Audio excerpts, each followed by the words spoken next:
Hello and welcome to an all-new episode of Anime Brain Freeze. We are, as always and forever, your bizarre hosts. I am John. And I'm CC. And when there's just too much cool anime to watch, we've got you covered.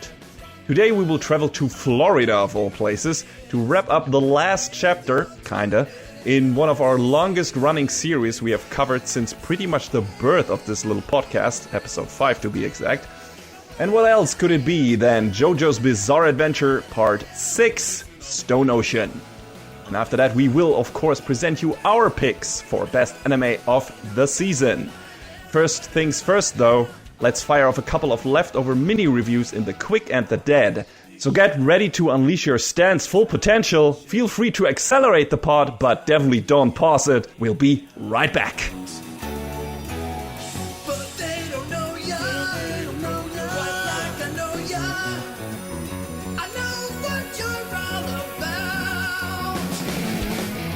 So yeah, we got, I think, 2 leftover mini things or something. John, I think you have one, I have one, so why don't you start us off? Bet you can't guess what show I decided to check out between all of the others we talked about this season. Does it start with L? No, it does not. So it's not Love Live. Well, I mean, I watched Nichijou Animation, and that was my Love Live fix, but technically that would be part of the next season we're going to be talking about. Okay, so I mixed it up. So, but, yes? you were on the right thread because it deals with music. You might even say it rocks. Oh, because Bocchi the Rock. Bocchi the Rock. Yeah, okay, all right. So that was a late pickup for you, right? Because yeah, and in the time I should have spent catching up on Stone Ocean, I was just like, this is pretty good, and I kind of binged it over the course of like 3 days. I know I'm going to catch flack for this, or I probably would from certain people, because like I'm just sort of like K-On! Is like whatever, but something about Bocchi the Rock was just infinitely more fun and entertaining to me. I think mostly because we get to see the growth of the band in the show and the characters like actually coming together with their inner, with their own struggles. I don't know. I think it was the characterization in Bocchi that did it more for me than in K-On! Because, K-On! It's just, cute girls doing cute things. And in Bocchi, it's like Cloverworks just like, okay, we're going to go crazy. I heard it has a very energetic and creative animation style. Yes. All of the times that Hitori, the main character, has her nervous breakdowns, sometimes the animators were like, we're just going to go ham for a few frames. Hope you don't mind. And it's one of those things where you see these things happening to her. It's like, you feel bad for her, but at the same time, it has that big, she's just like me for real energy, Yeah, I get it. Which is, was kind of the same with Watamote in parts. Yeah. The too real part. I'm still taking psychic damage from Watamote to this very day, dude. Hashtag relatable. Anyway, it seems like maybe Bocchi the Rock was the bit more mild version of that. yeah, I guess. It was, centered around music and, making a band. They make this band called Kesoku Band, which is, it was a funny pun on like how you would say, I believe, rubber band in Japanese. So, fun fact, the characters actually showed up in a show before Bocchi the Rock. Oh, interesting. Yeah, I think it was Slow Loop. I watched that show, and I think I briefly mentioned it. Yes, that rings a bell. And they showed up in there very briefly in one episode, and then to return the favor, Cloverworks had one of the characters in Bocchi have like little charms on her keychain that were of characters from Slow Loop. Interesting. So like a secret spin-off or something. Well, not quite. Just, we did this thing and we're going to repay the favor in in this way that if you know, you know. I also didn't quite catch at first that this was a giant. What's the word I'm looking for? This was the author Aki Hamaji's way of saying, "Hey guys, I really love Asian Kung Fu Generation." Nah, who doesn't? Did you know? I'm not sure if you knew. The last names of all of the main characters, Goto, Ichichi, Yamada, and Kita, are the same as the last names of the members of of Asian Kung Fu Generation, and their birthdays are all just scrambled around numbers of the same people as well. So, and I learned about this. I was like, oh my, what? The important question then is, have the members of Asia Kung Fu Generation watched Bocchi the Rock and liked it? I hope so. Yeah.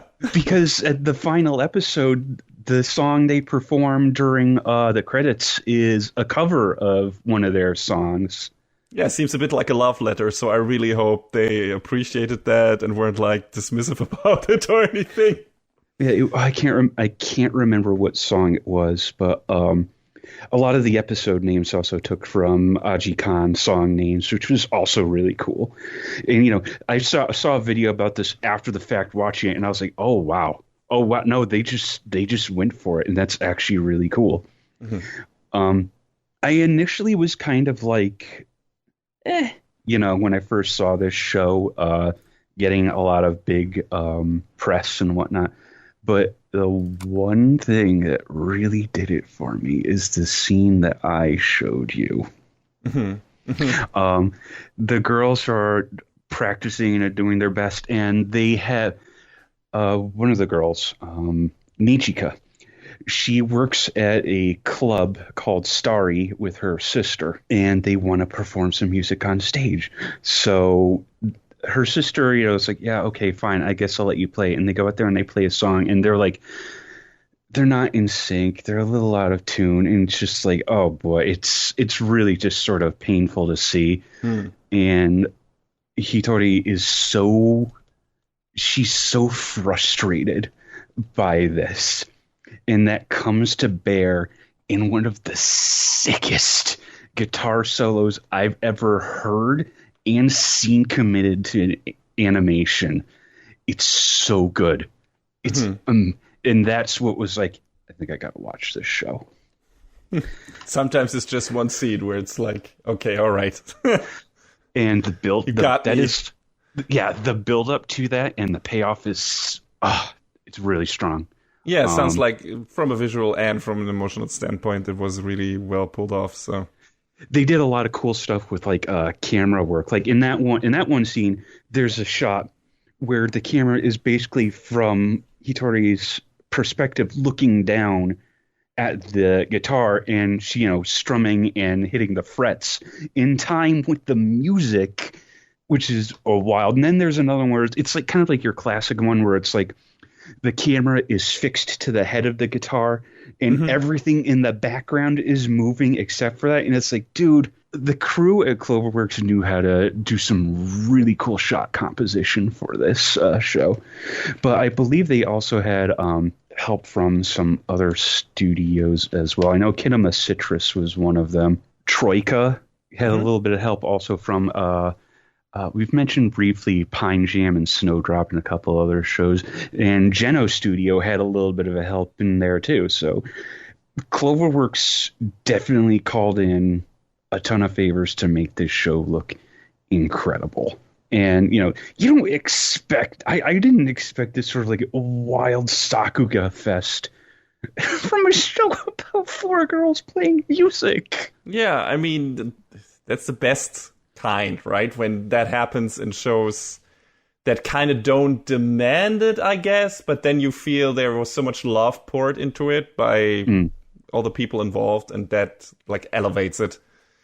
And, yeah, for sure. Yeah, I like when that happens as well. It's like, you didn't have to go that hard for this, but you did, and I appreciate it. I kind of had the same feeling in a couple of anime we watched, definitely, like, absolutely. What was of the recent ones? I would say maybe Skate was something where it's like, this is such a silly, dumb premise, and you really didn't have to go this hard for this stupid thing, but you did, and I appreciate it a lot. And so, yeah, I feel like some shows you expected definitely more than others. Where it's like, okay, this is a high-profile show. I expect it. Like this season, Chainsaw Man. I was like, okay, I expect this to reach a certain level of Sakuga and, animation quality, whatever, scene composition, everything, right? And sure, the show went beyond that, and I also appreciate that. There was also poured a lot of love into that show. But I think it's, like you said, it's even more rewarding when you have shows where you don't expect that at all, and then they just go full ham. It's like, what the hell? Another one of my favorite shots is just as Bocchi is getting, or as Hitori is getting, well, they call her Bocchi for short, because, do you get it? Hitori, Bocchi. Yeah. There's, the scene where she's having one of her moments, and the detail in the scene just keeps dropping out every few frames until we get to like untextured 3D models, and she gets flung across the room into a pile of just untextured boxes, and this is so specific. If you've ever used 3D modeling software, you can see like on the orthographic view, like the directions of like the Z and X axis, and that sort of spins around to show you how the camera is oriented. You see that in the corner of the screen moving as the camera moves. Mm-hmm. It's such a nothing detail that's like, I love it. Mm-hmm. Thank you. Yes, you love to see it. Literally. Yeah. Great, you had a fun time with it. The show's great. Watch it. It's got incredible music, like, bangers all. There's the one that I showed you called That Band. So there was If I Could Become a Constellation, Guitar Loneliness, and Blue Planet. There's so many good songs in this show, and of course, you have a show about music, you better hope the music is great and it delivers. Yeah, absolutely. I mean, we've watched a couple of musical shows, I guess, you more than me. But I've watched Zombieland Saga, for example. We reviewed that. I don't know what else musical styled we've reviewed. What was the Carol Romance and Tuesday? show? Yes, Carol and Tuesday, right. That also had a lot of good songs. Expected from Shinichiro Watanabe.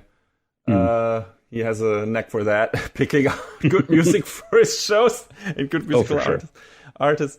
What else did we have? I think you had one... forgot what it's called. The one with the gay romance that had also... Given. Given, yeah. That show was great too. Yeah, so I think there were a couple in our backlog where we're like, hey, this also sounds very good. So if you want that, check it out. So glad to hear that Bocchi the Rock is another one of those. That's it. Rock and Roll Morning Light Falls on You was the Aji Khan song they covered for the last episode. Mm-hmm. Cool. But yes, Bocchi the Rock is great. You all should check it out. It's I can't stop listening to the music. Great. But yes. So what was the one you had? The one I had, but I didn't feel like doing a full review of, is Bleach, 1000-Year Blood War, which, I finished the 13 episodes that have been put out. Now the series isn't finished yet. I mean, there are more seasons bound to happen, I assume. I don't know if anything has been said about the continuation, but the way this ends, it's even more of a cliffhanger than the previous thing. And it's like, okay, now that you started, you have to finish it. I don't know how many more episodes they need, because I haven't read the manga version of the arc. I haven't read the Bleach manga at all.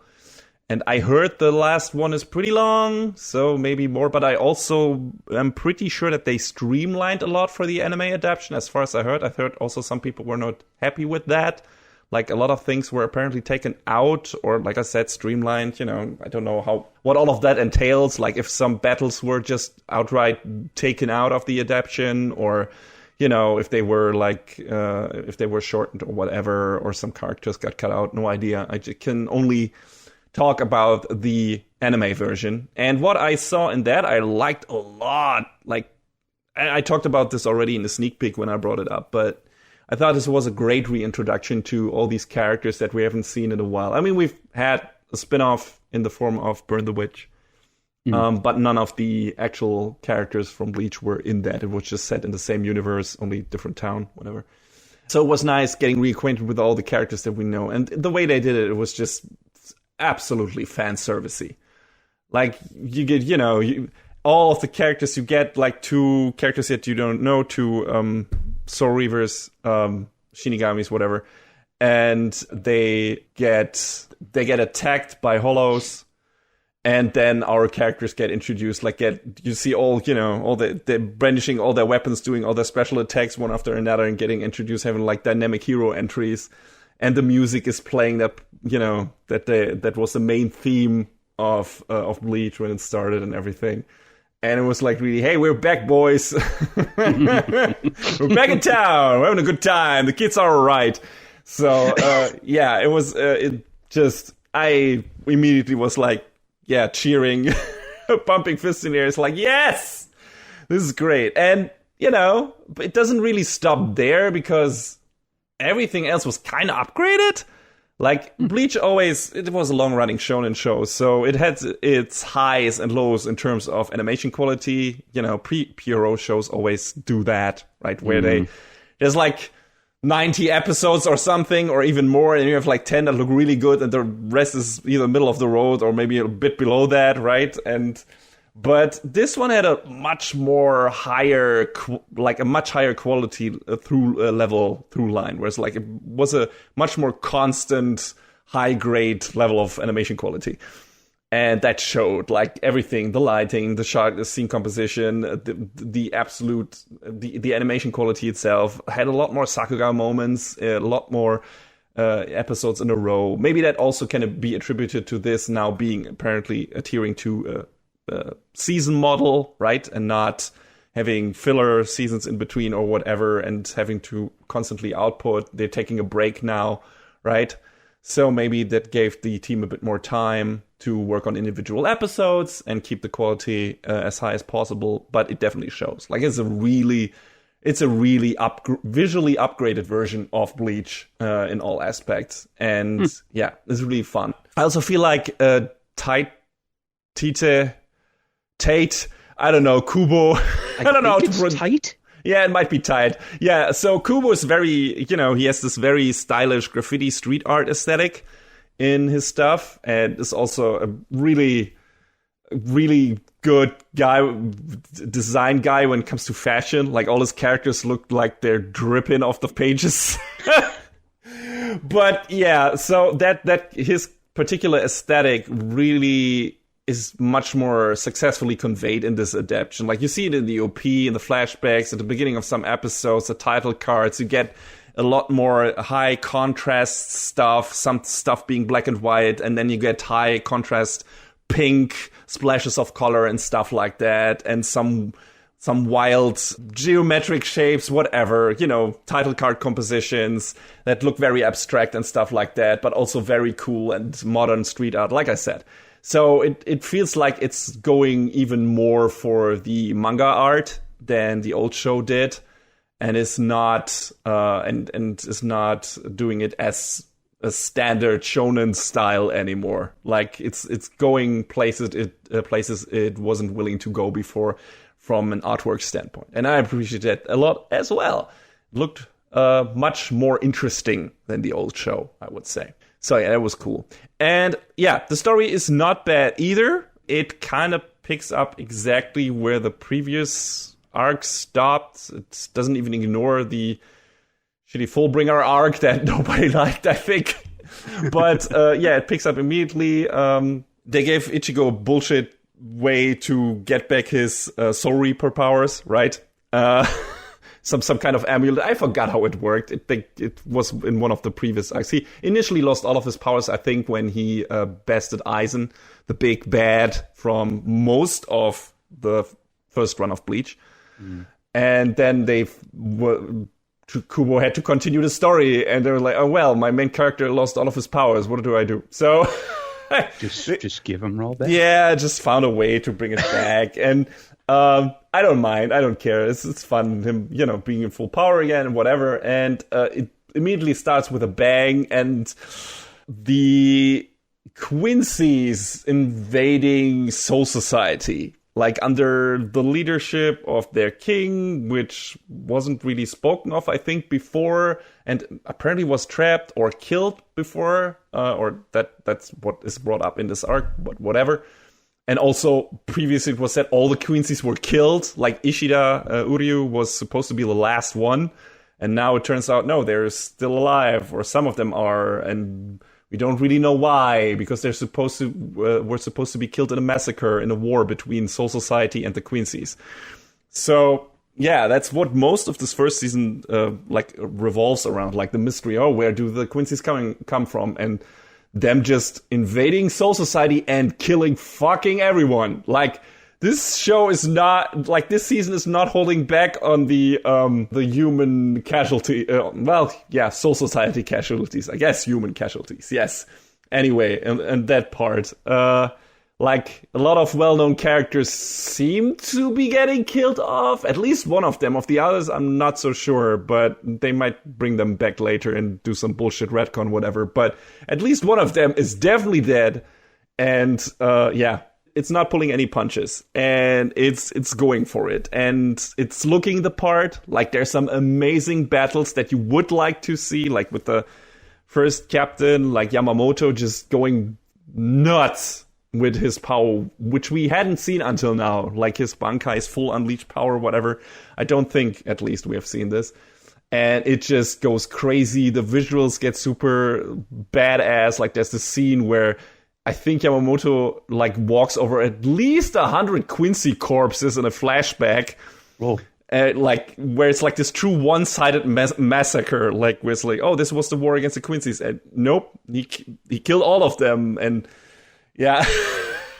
And with the help of some other crazy Soul Reapers that might or might not still be alive. And then new characters are introduced. And of course, we get a little training arc with Ichigo and Renji and whatever. But yeah, everything in between is just non-stop action, and it's super dark and violent. And Bleach has never been that violent and edgy, I would say. So it was a surprise, kinda, but also a welcome one. It was I didn't expect it to go that ham, but I liked it. And yeah.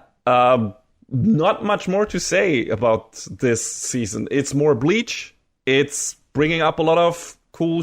It's bringing in a lot of cool shit. It's of course retconning a lot of stuff. So there are a bunch of surprises here and there, and like I said, some cool battles, and it's just a blast. It's a blast. If you liked Bleach before, I think you will like this season as well, and you probably have watched it. It's on Disney Plus for some reason. That's, I mean, places. Yeah, it's weird. And I have Disney Plus, so I am technically supporting the show, but I also watched fan subs of it because I didn't want to stream it. I wanted to watch it in better quality. Also, the subs on Disney Plus suck ass. They're really bad. Just like a lot of the Netflix subs, whatever. So I was like, they're probably gonna have more fun with the fan sub version, but the fan subbers definitely weren't equipped to handle so much German in a Japanese show. Because if you don't know, a lot of the Quincy stuff is German. Like the super attacks, their different forms, whatever, some of their names.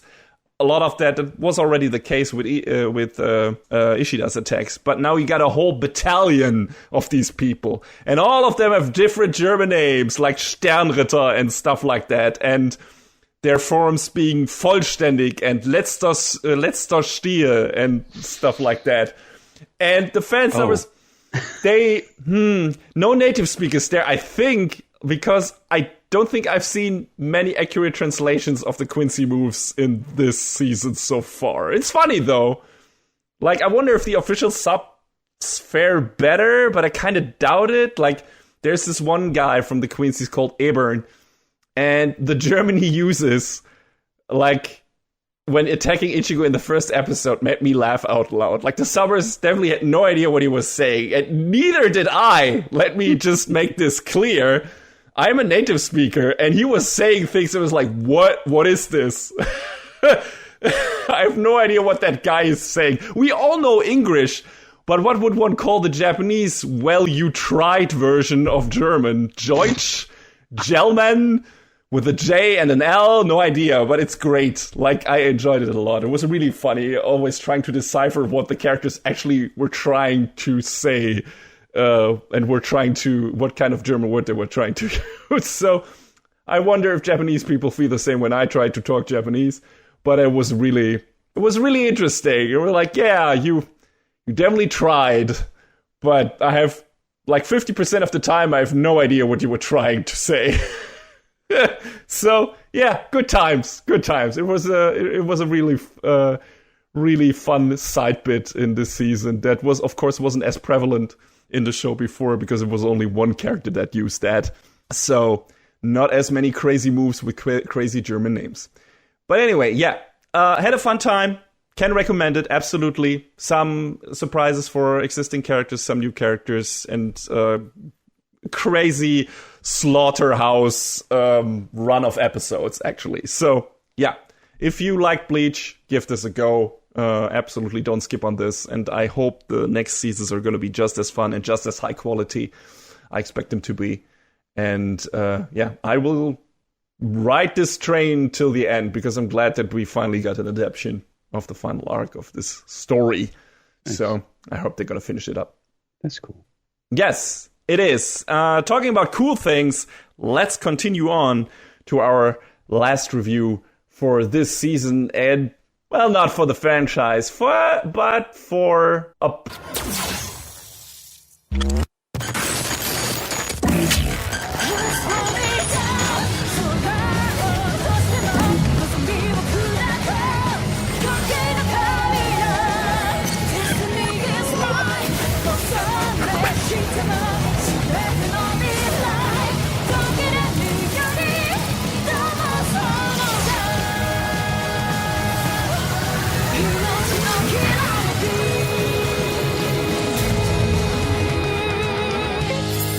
All right, yeah, time for JoJo's Bizarre Adventure Part 6, Stone Ocean, which is kinda not really the end of the Joestar saga, I guess, because as far as I know, after this, we're getting a new setup with an alternate universe thing, and given how this ends, that might make more sense than what it sounds like right now. So who knows? We'll see. We'll see if Steel Ball Run rolls around. But for now, this is kind of the culmination of everything that came before it in terms of, hey, we are starting with Jonathan and Dio, and, then we move over to Joseph, and then Jotaro, and Jotaro has another clash with Dio, and this is Dio is kind of part of the picture again in this, which I actually didn't know. I mean, I hadn't read up anything in regards to Stone Ocean. I wanted to go into this totally ignorant. So that was a neat surprise that they were actually like kind of trying to bring some of it full circle, and this definitely, especially in the last bits of the show, it feels like this is actually what they wanted to do. And this is like, hey, we're going to wrap this part of the story up with this. Or did you get another feeling, John? No, I mean, when all was said and done, it felt like, yeah, this is pretty much the end of the Joestar story as we know them. Yeah. Yeah. But, I mean, I knew that Dio had some involvement at some point after part 3, but I didn't know when it played in or how it played in. So, we got our answer. I mean, the only parts he wasn't involved in were 2 and 4, kinda. Because 2 were the Pillar Man, whatever. There were different things, entities, whatever. And 4 also didn't have any parts. 5 had at least Giorno, which was who is the son of Dio, which I expect, given what happens in the last third of this season of this part, I expected him to show up at some point. That was one of the things that kind of weirded me out, because it becomes this whole, hey, we're all kind of children of Dio and descendants, and we're drawn to each other or whatever.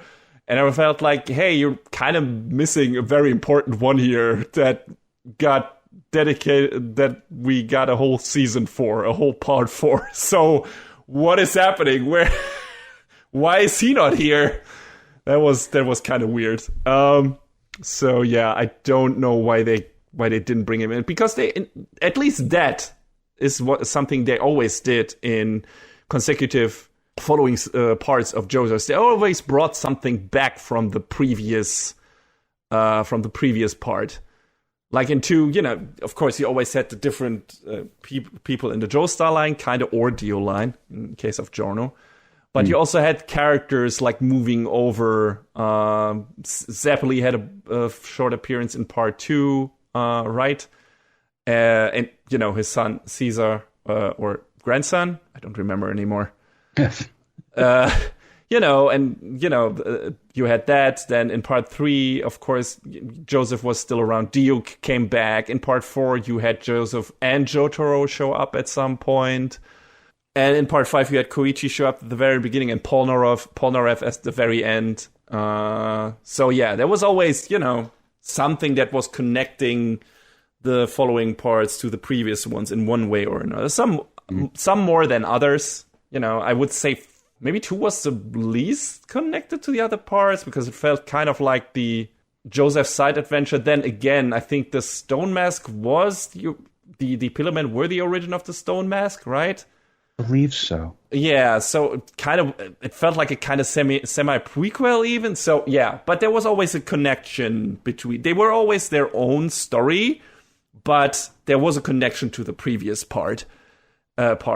And this one feels like another one where it's like, hey, okay, we're telling our own stories with a new set of characters, but even more so than with some of the others, we're definitely doing a lot of callbacks to the previous seasons, bringing some characters in from the previous parts, and also wrapping this up in a way where it's like, hey, remember all of this, and this is where all this came from. And then, yeah, trying to bring this all to a kind of satisfying close. Yeah, so what's the setup for this season, for this part? It's about Jotaro's daughter, Jeline. So the first female protagonist, a main female protagonist of JoJo's Bizarre Adventure. Mm-hmm. And she gets fucked over by a dipshit lover and his lawyer, or her lawyer. Especially the lawyer. Yeah, and she gets sentenced to 15 years in the fictional Green Dolphin Street Prison in Florida, in Port Lucie, to be exact. And because it's surrounded by water, the prison has the nickname The Aquarium. And yeah, so she gets imprisoned, and first it seems like, hey, it was just some circumstantial bullshit. And then later we find out, no, actually there was some intention behind that happening by some dark forces in the shadows that did some puppeteering and dark machinations, whatever. And yeah, she meets some friends, some enemies along the way, and then tries to solve the mystery why she is in that prison, how that relates to her dad, and who the bad guy is, of course, and what his plan is, and how to stop it. And, of course, a bunch of crazy-ass battles with the stands, which are these kind of physical manifestations of characters' inherent soul powers, whatever, that have been introduced with Part 3, with Stardust Crusaders, and have been a part of the series ever since.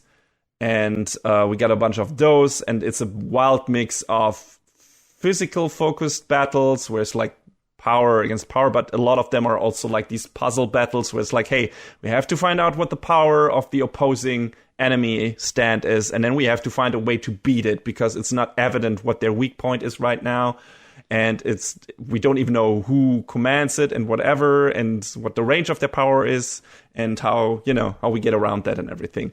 So that's kind of how the battles in JoJo's have worked for a while. And I would say this season has some of the wildest shit that we've ever seen in this franchise. I don't know if you disagree, John, but some of the stands in Stone Ocean are just insane. Yes. absolutely bonkers. Like, there's some They're stuff. so hyper specific. Yes, they're so like, how, Araki? You are the king of pulling shit out of your ass. I know that. But how did you even come up with how these things look, how these things work, and what their powers actually do, and what the limits of these powers are? How do you justify that they do certain things while they don't do other things? And still, at least, let's say 50% of the time, let it make a bit of sense. Which is wild to me. That's the wildest shit that at some points in the show I was still like, yeah, that makes sense. While I should have been the entire time like, why did that happen right now? Why? But, you know, that's the magic of JoJo's. Like, it pulls you in with all its nonsense and then it sets up all these weird rules. And at some points you're just like, yeah, okay, I get it. I mean, according to what you said earlier, this kind of makes sense. What you said earlier already kind of didn't make sense. But now, if we adhere to those rules that you set up, this kind of makes sense. So, it's ridiculous. It's ridiculous. Like, I don't think there's so many weird ass stands in this. Like, one of them is even one of the main characters, which is also one of the interesting things, one of the more interesting things in this season, I would say.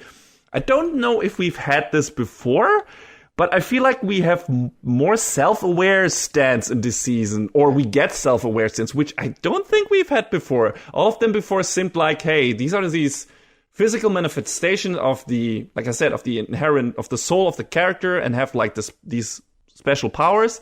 But they are always doing what the user commands them to do. And they don't really have their own mind or whatever. To an extent, they might, by reflex or whatever, protect their user and act a bit on their own in some parts without the user actually being aware. We had some of those, but not these stands actually talking for themselves, which we get in the season, I think. Yeah, I don't remember stands being quite as autonomous as they had been in the past. Yeah, we have some of the... There's 2 or 3 in particular. Yeah, exactly. We have like the ones that come to mind for me, of course, the big bad guy, Whitesnake. Sorry, I should preface this by saying this is a full spoiler review, people, because even though each part of JoJo's is kind of its own thing, it is a continued series and a continued franchise. So we're going to treat it like a continued season review, and those are full spoilers. So starting from here on out, everything is fair game, so don't complain if we give stuff away, because we will. So yeah, one of the ones that come to mind is Whitesnake, which is the big bad guys, like the main bad guys. First stand, because he also like changes stance like 2 times. Like he has 3 stands as a whole, like it evolves. But the first one is Whitesnake, and that one kind of appears first before we even see its user. They do a bit of a mystery thing in the beginning where it's like, oh, who's actually commanding Whitesnake? And every time we see Whitesnake, it talks, and then we're like, oh, that's just the user talking through his or her stand. But once they actually are on the same screen, we actually see that sometimes Whitesnake is talking, and sometimes the bad guy, Enrico Pucci, the preacher of the prison, as it turns out, is talking separately sometimes. Sometimes they're talking to each other. So that was like, oh, this is new, this is interesting. So I don't know. I don't know if they ever say why that is the case for Whitesnake, if it works differently. And later we get that with another one of the henchmen that Pucci employs, which is a Versus. Like his stand, Underworld, also is talking by itself sometimes. So, and of course... I forgot that with Underworld, actually. Yeah, Underworld does this. And of course, I guess the most important and prevalent one, but that's, again, a specific case, is one of our first 3 main characters of one of the part of our main trio, and that is Foo Fighters, FF. And I'm not sure how to separate that there, because I think FF is kind of a stand come to life, but also the part that controls the intelligence is the plankton. Foo Fighters, that's what we mean when it says some things are getting really crazy in this season. Foo Fighters is not a human being. It's a plankton that got imbued with human intelligence and also a stand, and thus it, was able to adopt the human form, or is able to adopt a human form later on. First they fight it is an enemy, but then it joins the gang and becomes a friend of the other two main characters, Jolene and Hermes, which is another lady that she meets and becomes friends with quickly in the prison. And yeah, Foo Fighters is the last of the three, and she is technically a stand, but also technically plankton for some reason. And yeah, so that was also a weird thing where it wasn't so clear about where the stand ends here and its consciousness and the plankton's consciousness start.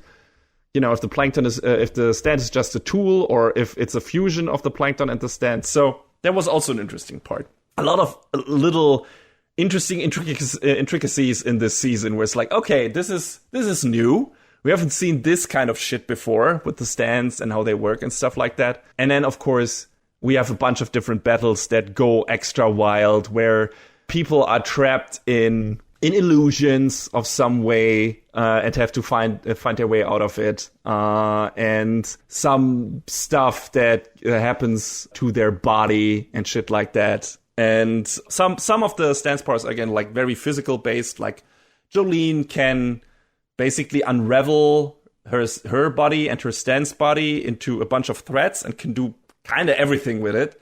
Like kind of teleport, but also attach herself to stuff, like evade attacks with that by making her body non-corporeal anymore, but just unraveling that part of her body and stuff like that. She can fix her wounds to an extent anyway, stitch them up. For the other healing parts, they need FF because she's the white mage of the group. And Aramis, her stand is Kiss, and she can basically split things into two. And with the sticker, and once she pulls off the sticker of one of the parts, they get rejoined again, and it also does some damage, which is a super creative thing. Like, that's one of those things where how do you come up with this shit? Right? Like, this is so ridiculous, and the way that Araki makes it work is kind of ingenious. It's like, how do you incorporate this kind of weird as specific, as you said, John, superpower into battles and make it make sense and work? And not only one battle, like she's part of a bunch of different battles, like up to the very end, and does very important shit with it. Like, it's a good power. It is much more applicable than you might think, and like saves the bacon of the characters a lot of times. So that's super cool. It's not only like what we had in previous season. Hey, this character can punch super hard and is super fast, Star Platinum. Nope. It's like you get these weird ass powers that you hear the description of their power, like, wow, this sounds super weak and lame. And then you see them in action, and you're like, okay, wow. All right. This is crazy. And then you get a character like Weather Report, who can control the weather, but also not just the weather, just everything that has kind of relation to weather and atmosphere and elements and stuff like that, which is a more straightforward power, I guess. But another character, Anasui, they both join the team later on. His stand can dive. That's why it's called Diver Down. Can dive into objects and people and help them block attacks or, punch through things and stuff like that. All of these are very, still crazy, but kind of straightforward in how they work.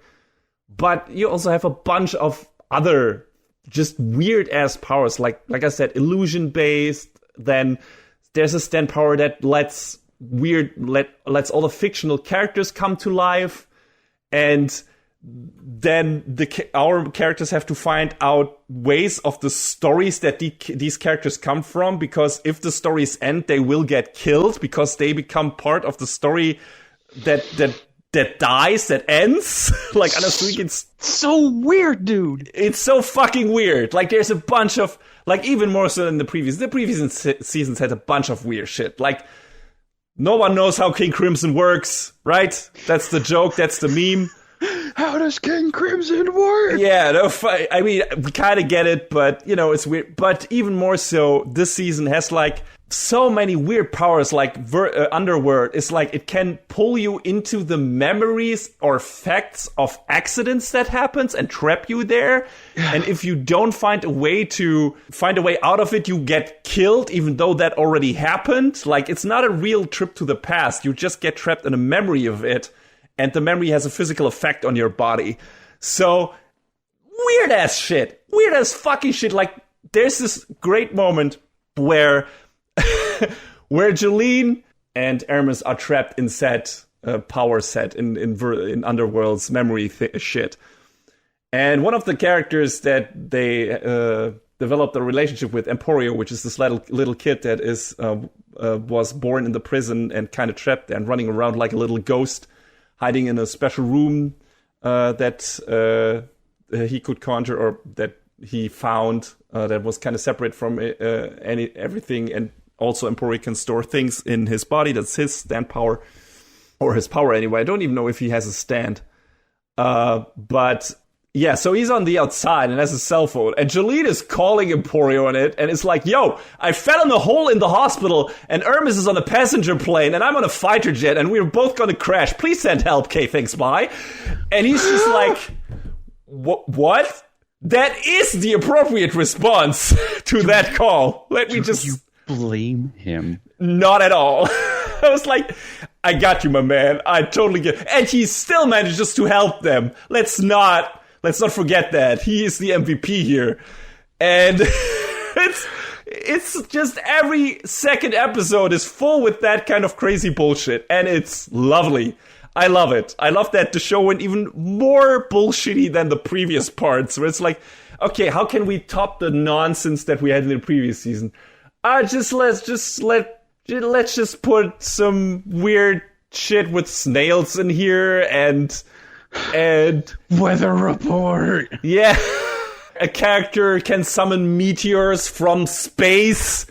Yeah. That get attracted to him. So if someone is in the path of the meteor, then they get ripped apart, but the meteor burns up right before it hits its stand users, so they don't get hurt. Like these weird ass fucking shits. And then one character that can control zombies, kinda, or memories of previous alive beings that get super angry when they're dead, and they can command them. And there is so much weird shit in this. And they're also invisible. Let's not forget that. They're not just zombies, they're invisible zombies. Talk about fucking scary. Holy shit. Stone Ocean is a lot. Stone Ocean is a fucking lot.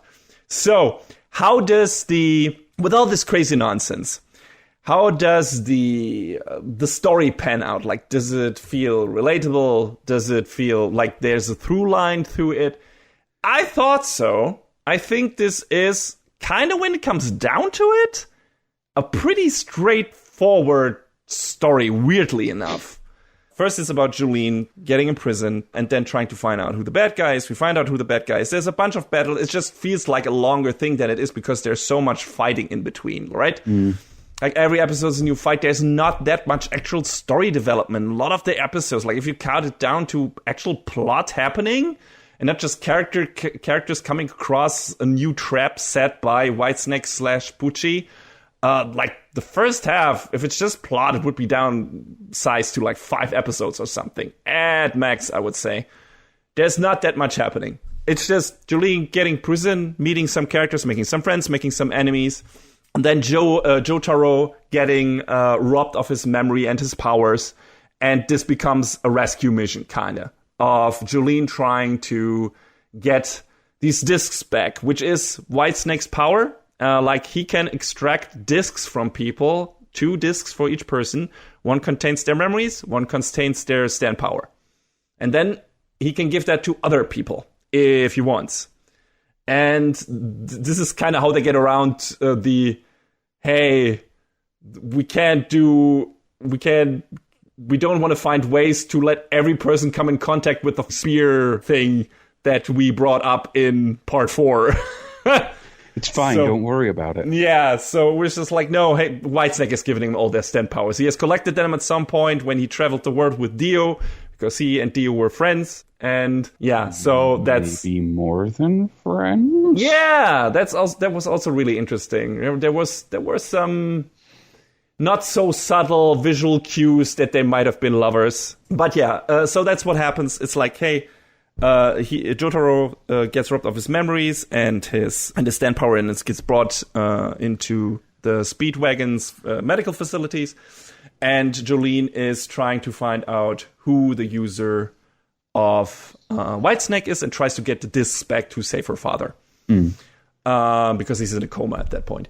And then once they have uncovered that, it's more about, hey, what is Pucci doing? Why is he doing what he's doing? And it becomes clear that, hey, he is a friend of Dio's, and Dio kind of gave him this idea about heaven and how to get there. Where it's like, hey, if you do a certain thing, then you might reach beyond current human potential or whatever. Dio was convinced that it was possible to reach the place where all souls travel to achieve their ultimate form, deeming that to be heaven. And Pucci kind of wants to reach that, having his own reasons, which we learn pretty late in the show, and which are not bad. It turns out he is pretty much grief-stricken from having caused the death of his sister, and that is a pretty basic but also pretty solid reason to go insane and seeking out Dio to find a way to reach heaven or remake the world or whatever. Of course, the biggest motivation for a holy man to go batshit would be a crisis of faith, which this kind of is. It's like, is this all destiny? Did my choices cause that? Oh no, if it isn't the consequences of my actions, Pucci. Yeah. I mean, this whole arc is kind of all about destiny. Like, are our paths in life the result of our choices, or is it fate spinning a yarn? Like, our main character's stand being made up of literal threats plays into that. Like, the whole thing with Joestar and Dio's descendants being drawn to each other, people ending up in certain places and dying or surviving. I assume Pucci is the personification of the one view, aka fate/destiny, and Jolene is the other one, like choices. At least that it seems like that's what it turns out to be at the end. And it at least makes sense that Pucci would resort to cling to the thought of his life going down the drain being a result of fate, rather than taking the responsibility for his decisions and actions, which actually led to this and to his sister dying and everything. And he can't bear it. Like, Florida man went insane and tried to get to heaven via Cape Canaveral. There's a headline for you. There it is. You got to it. But yeah, so it kind of makes sense. It's like, okay, I get the motivation of Pucci here. It's just he couldn't deal with it and tried to find reason in life. And Dio came into his life before all that shit happened, so he recalled him at that point. It was like, hey, that weird dude might have a solution for all of my pains and give me a new meaning in life after I fucked all of this up royally, which I don't want to admit to myself. So this is the path I'm taking without any regrets, quote unquote. So this is what led to all of this, because he needed Jotaro's memories to unlock the instructions for reaching heaven. Because Jotaro is the only one that read Dio's notebook, then burned it. And so that's how Pucci wanted to get to him. He cocked up a scheme to imprison Jolene. He knew Jotaro would come to save her. And once Jotaro was in a closed-off vicinity, that being the prison, which Pucci controlled, he found a way or had constructed a plan to rob Jotaro of his memories. And yeah, he did that. He does that. He succeeds in that plan. And then it is off to trying to create the things necessary for heaven. And that is a bunch of kind of like treasure hunt things, like MacGuffin things. Okay, so now we need to have this bone, and from that bone, with some human sacrifices of sinners, because they apparently have very strong soul power, whatever, we're going to create this weird plant thing, the green baby, the big green, little green, whatever. And all right, Team 4-star, chill out. John, a lot of the battles in this show, in this season, run on Namek minutes, so let's not kid ourselves. You're not wrong. So, yeah, that happens, and then that weird plant baby hatches and fuses with Pucci. which it evolves in his body, which was a neat detail, by the way. Once that green baby thing just becomes one with him, his eyes change for at least until it has fully evolved into Sea Moon, which becomes his new stand for 1 or 2 episodes. I was going to say, Poochie's hair also changes briefly. I mean, it changes. The hair changes from that moment on and stays the same, I think. But his eyes change back once he goes to his last stand. Once all conditions have been met, and he transforms into his ultimate form, whatever, and gets his final stand made in heaven. Once Sea Moon leaves his body and becomes its own entity and is not inhabiting his body anymore. Then his eyes change back to the normal one. His hair stays the same. He has, like, starting from when it fuses with it, he has, like, a star on his head, which kind of symbolizes his connection to Dio, I would say, which makes sense, but that also stays the same until the end. I liked his design. I don't know if we talk about design that much in JoJo's shows, but it's one of the big things, because the design of the characters are so outlandish and, like, high fashion shit. And this season is full of that again. Don't know if it's necessarily as crazy as we got in Golden Wind, but some parts definitely are. Like, Anasui comes to mind. Jolene definitely. Jotaro has a new outfit, of course he does. He does in every part that he appears in. It's fine, don't worry about it. Yeah, but they all look cool. I mean, I like all of them. He's very fashion conscious, I guess. I like his Yankee Bruiser outfit in Stardust Crusaders. I like his sleek white suit in Part 4, and I like this weird purple thing with leopard trousers in this. So it's cool. It's neat. Like, he wears it. He wears those pants. So yeah, and we got a bunch of characters. Some of those, I was surprised how little they play into this story, because they are kind of heavily featured in the OP, like the warden, who looks like a dolphin, of course, because it's the Green Streak Dolphin prison, whatever. But, you know, it was like 1 or 2 episodes, and that's it. It was like, okay, I thought he would be a stand user or something, and we'd have to fight him, but nope.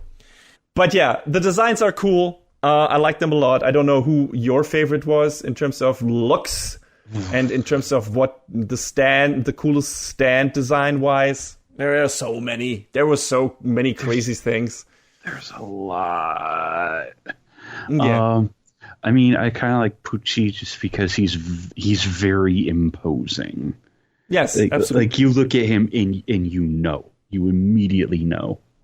Yeah, I also like that he is, unlike some of the previous bad guys, his stand is not that physically powerful.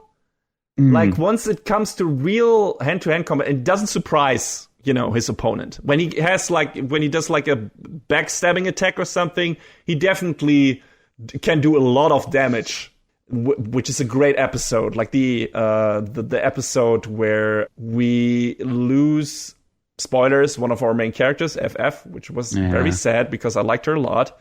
I think she was one of my favorites. Yeah, mine absolutely. She is definitely one of the absolutely best parts in this season. Like, she's so much fun. And she has some of the coolest battles, and she is endearing and everything, and I loved her. And I would have loved for her to stay until the end.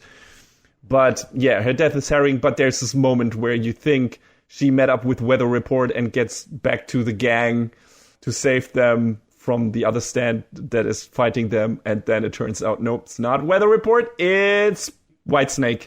And it just murders, like, two of the characters, technically, not finally one of them, but it was gruesome. It was I usually don't fall for this shit, and there were some definite clues that it was not Weather Report that they're meeting with, but it was really well pulled off. Yeah, man, that was like, it was a very intense got scene. me. Yeah, so I like FF a lot too. Was a great stand, even in her form when she lost her body and kind of reconstructed it. That looked really cool. It was a neat idea. Yeah, absolutely. Just the idea of, like, having this swarm intelligence that forms the human body and then attaches to herself and becomes friends with the others. I like that a lot. She was super sympathetic character. Jolene's super sympathetic as well. I don't think that Stone Free is like even close to being my favorite main stand, probably the least favorite. I liked all of the other designs kind of more. Yeah, it's kind of... I mean, his powers are cool. Like, the thread thing is really creative, and the way it's applied and everything is really neat. But design-wise, it's just, I thought... Golden Wind, Golden Experience. Yeah, I like that. Of course, I like Star Platinum. That's kick-ass looking stand. And I also liked whatever the name of the stand of Joestar was, which I have forgotten. But I also like the design of that more, I think. Like, Starfree is okay. It's all right. But there are a lot of stands in this season that look more interesting than that, actually. So, yeah, I like Diver Down. I like a bunch of the other more wilder shit that like there's one battle against a stand called Dragon Stream, which is a wild battle in itself because it's against this weird kung fu martial arts old guy like Gen character, but the stand power is super weird. Like, I don't quite get what it does. Like, it causes bad fortune, I guess, but what I love most is that the stand was kind of neutral. Yeah, and it wasn't really on his master's side or that of FF. It's kind of giving clues to FF. Your luck will be worse if you stand here, and then it keeps happening. It's like, I'm just stating what's gonna happen. Like, I don't care about you or the other person. It's just like, here, just leave me alone. And Sports Max stand was Limp Bizkit, right? Of all the things, Limp Bizkit. That's a zombie power stand, right? Yeah. Yes. So, yeah, that we mentioned that before. That was interesting. And yeah, then you got downright creepy and disgusting things like Yo-Yo Ma. It's like, why would you not immediately annihilate that creepy fucker? Let alone trust him enough to go on a boat trip with him. It's fine. Yo-Yo Ma will drive the boat for us. Just don't turn your back on him. Mm-hmm. Yeah. Creepy shit. Funny thing, did you know that Limp Bizkit's name in JoJo's Bizarre Adventure Eyes of Heaven is Flaccid Pancake? Why does that feel so appropriate? Oh, damn. I have to remember that every time someone brings up the rolling, that Flaccid Pancake. Holy shit. That's what I feel like on Monday mornings. Hey-o. Wow. Anyway, speaking of music, I like the Jolene version of the Joestar theme a lot, which we heard in this season, of course. It feels like more high string fly than a nice variation on Jotaro's theme. Someone pointed out that it's kind of a variation on Trader's Requiem from Part 5. Yes. Which I didn't notice at first, but then when I'm listening to them, back to back, I'm like, oh no, yeah, there's the same leitmotif in there. There's your $5 word for this podcast. Yeah. They combined both. Like this the thing that they had in season 3 that always was brought up when Jotaro like punched shit with Star Platinum, the thing with the yeah. And then when that was part of the theme, but also what you said, what was from Part 5. Like, it was a nice combination of both, because I guess they also were like, again, hey, we're bringing it back to Dio and its descendants, which is part of Part 5 because of Giorno, but also, having the Joestar stuff in there, which, yeah, I liked it a lot. I thought it was great. I also liked the OP, both of them, a lot. Like, the first one is a banger, absolutely. It's so much fun. And then for the last 10 episodes or something, they switch over from Stone Ocean to Heaven's Falling Down, which feels like an appropriately kind of more epic power ballad thing to, ring in the finale. And I like that a lot as well. I thought it was fun. The OP design, again, handled by Kamikaze Doga. Oh, Kamikaze. Yeah. Usually not a fan of this style of CG, but they do so much good stuff in terms with framing it and editing and everything in the JoJo's OPs that it just works, and it's so colorful and it's splashy, and there's so much cool references that in the beginning don't make a lick of sense when you see the OP for the first time. But the more episodes you watch, like, oh, that's why there are frogs falling down. That's why there's a pigeon with a disc in its beak. That's why there's weird plankton just jumping out of the water. Yeah. Just, some weird stickers flying everywhere and shit like that. So, yeah, they did a lot of good work in the first, in both OPs. And of course, we get our patented last episode intersplicer thing in the second OP, where it's like, hey, now time is accelerated, not stopped. I don't know if that's the laziest thing Araki has done in terms of final boss stance, where it's like, no, it's not stopping time, guys. It's not the world again. It's accelerating time. It's like, all right. Well, I mean, all of the other quote-unquote last bosses have had time powers too, and it was the one that hadn't been done. I guess, yeah, it makes sense. And I feel like it's cool how they apply it when it comes to, the crazy shit that happens at the very end, where it's like, hey, time gets accelerated so fast that we move basically to the end of time, and then the new universe is started. And that's actually where Pucci, I guess, wanted to go, to a universe where all fates of all humans could be foreseen, and no surprises anymore, and you could be content. So no surprises of you making shitty decisions that kill your sister, get it? And, but that didn't pan out, whoops.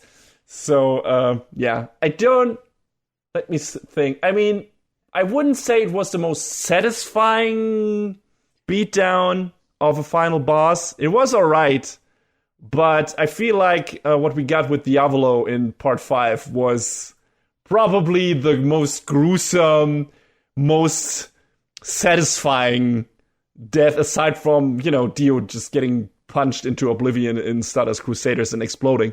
And the funniest one, of course, was Kira in part 4. It's just the funniest character death in all of JoJo. It's just like, I'm going to be the winner, backed over by an ambulance. Yes, killed by ambulance-kun. Maybe he got reincarnated in another world. We'll see. But yeah, no, this was like, okay, yeah, he gets punched back into another universe, whatever, and then becomes an ant? Maybe? Yeah. I don't... Not clear, but... was unclear, yeah. So, whatever.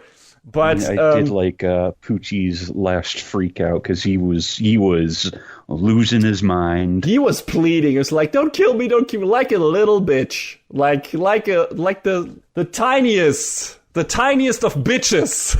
He was so scared and pleading for his life. I mean, that is satisfying in his own way, I guess, especially Emporio, like the least powerful character in the show, delivering that final blow. I guess, yeah, that's cool. That's really cool. Like how they turned that around, because Emporio's the only one left at the end, because he got pulled into the new universe. Everyone dies, which is also a first, I guess. Like, all our main characters die in the final battle, and, he is the only one with, like, not battle power, aside from him being able to pull out a gun on occasion on a secret storage room, which is super funny when he does that at some point, and he just yells gunshot instead of, his stand power. He just said gunshot and shoots his gun. It's fine, don't worry about it. It's great. But, aside from that, he doesn't really have any battle powers. But, then Jolene did some last-minute trickery, and actually, by accident, or, machination of Emporio, Pucci actually gives him a power.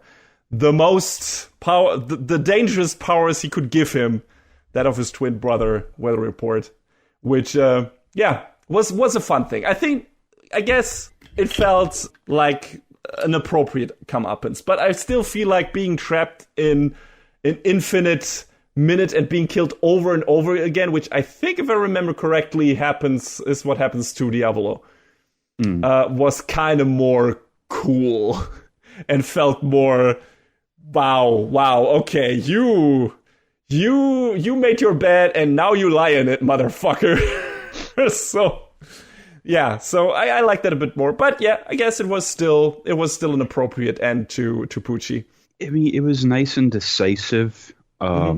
This was, Jolene's story in large part. So I kind of wanted to see her deal the final blow, but that's just not what plot called for. But I mean, I guess it was about ending the eternal battle, and that maybe the statement was none of the Joestars could have done it. It could only an outside force was able to stop this eternal back and forth thing. So maybe that's what they were going for. I'm not sure, but I agree with you. I would, of course, we have always want our main characters to deliver the final blow. And Jolene is a cool character. She's one of the coolest ones in this show. She's super feisty. She's funny. She does some neat, kinky jokes that I really appreciated. It was really fun. And, we get a happy ending in its own right because Emporio gets transported into a new universe, the only one who retains the knowledge that there were other ones. And then we see Jolene ending up with Anasui and everything, which, all right, it's not like these characters spent that much time together, but sure, let them marry, whatever. And in this universe, maybe they spent more time together. So that's fine. And then Hermes also, by accident or fate, who knows, ends up with these characters, and they all have a fun ride together and pick up weather report on the way. And then roundabout place, right? That was also nice. That was really nice, ending it on the theme of the first season and the second season, I guess. And then we see like artwork from all kind of or callbacks to all the previous season, all the parts. And that felt like a nice, hey, we're bringing it all back. This is the finale of this story, the finale of the Joestar bloodline. And every remnant of Dio, except for maybe Jornor, but he's a good guy, whatever, kind of, so it doesn't matter, have vanished. So it's fine, it's good. I felt like it was a decent ending in terms of, hey, breaking away from destiny, which is kind of one of the main themes here. We also got a Romeo and Juliet thing going with the guy that fucks over Jolene literally being named Romeo, and the whole thing with Wes and Perla being also kind of this doomed romance Romeo-Juliet thing. Also, I was surprised that JoJo's actually tackled racism, which I didn't expect. So, good on you, Araki. Yeah, a little bit. Yeah, very small bit. But I mean, Wes gets fucking lynched, right? Like, he gets hanged because his mother married a black dude or whatever. So that is pretty obvious. I get it. So I'm glad, quote unquote, that they kind of dared to bring something like that in. It was like, hey, this shit exists in that country. That was neat. And yeah, that all these kind of, the themes, like I said, destiny and breaking the mold and making choices and changing your path with that. It kind of fits that Emporio was the one who got imbued with the power to do that ultimately, even though it wasn't one of our Joestar characters who actually pulled that off. Kind of giving it over to the next generation, however you want to interpret it. But it kind of worked for me. Again, I agree with you. I would have liked Jolene to deliver the final blow because she's the main character, and it was her story and her motivation saving her dad. But, Emporio was part of a lot of it and helping her out a lot and everything. So it didn't feel too ham-fisted that he was in there. I felt it was more ham-fisted, like that she got so upset over Weather Report dying.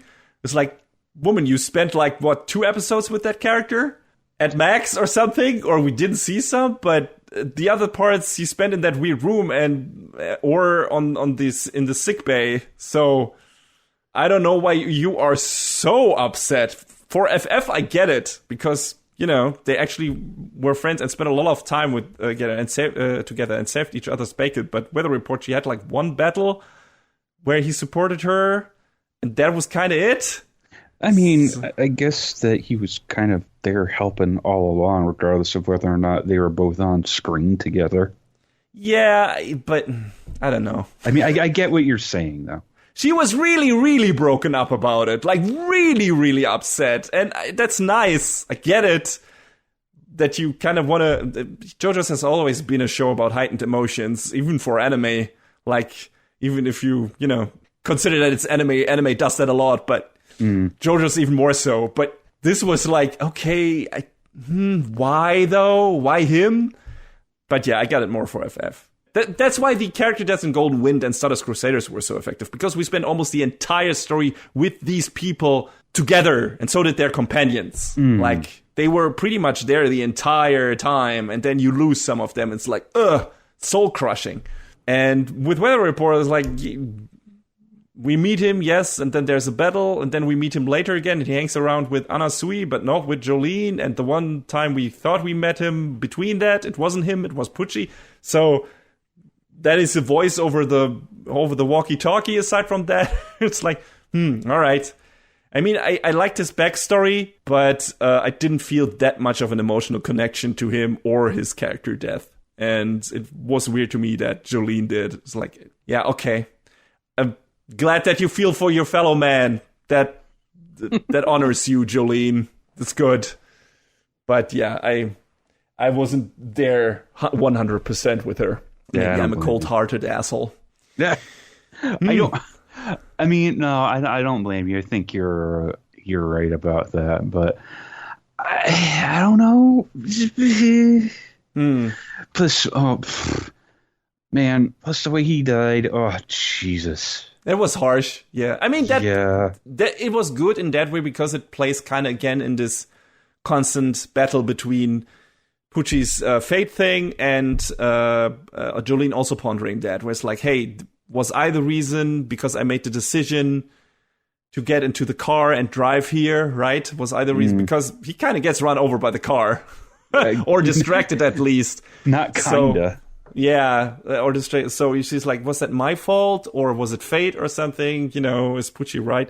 So it works. His death works at least in terms of themes and plot-wise. It just, the emotion wasn't there for me in that part. I was really, really upset when FF died. Definitely. Yeah, big same. Yeah, so I would have loved, but they always manage to find one person in each part of JoJo's where you're really upset that they died. Except for part 4, maybe. No one cared about that one dipshit, really. Although his death was kind of harrowing, but it's like, you felt bad for him, but it's not like he was a super sympathetic character. Yeah. But yeah, part 5 had at least 2 where you were really upset. And Stardust Crusaders did as well. Like Avdol and Kakyoin. That was tough shit. Yeah. Kakyoin went out like a boss, though.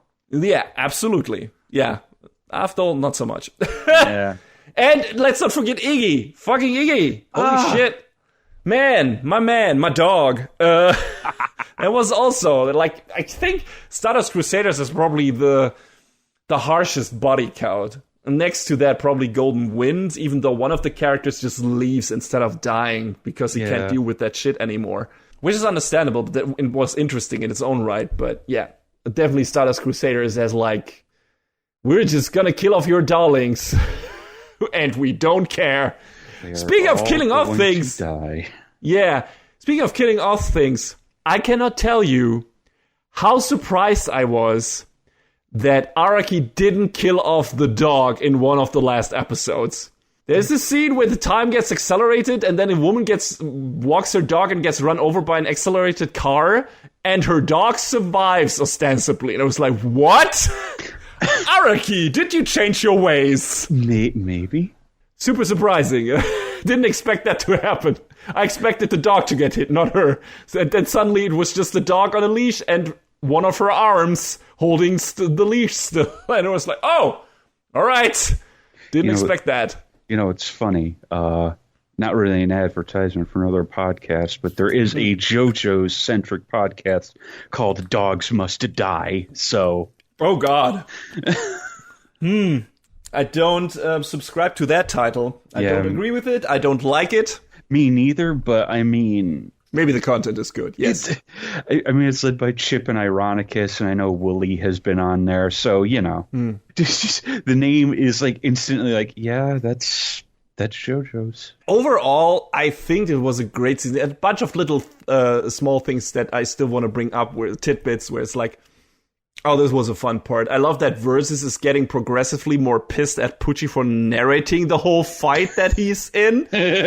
That's how I felt towards the narrator of the Chimera Ant arc in Hunter x Hunter, It's like, oh, I feel you, Versus. He gets so pissed off. Just shut the fuck up, man. I need to concentrate. Like, also, I'm seeing what's happening. Why are you keeping narrating this? I mean, JoJo's always does this, where it's like characters just saying words, oh my god, this happens, because I guess Araki doesn't trust, with all the crazy bullshit that he throws on the page, he doesn't trust the readers to always understand what is happening. And it's at the same time kind of demeaning, but also maybe justified.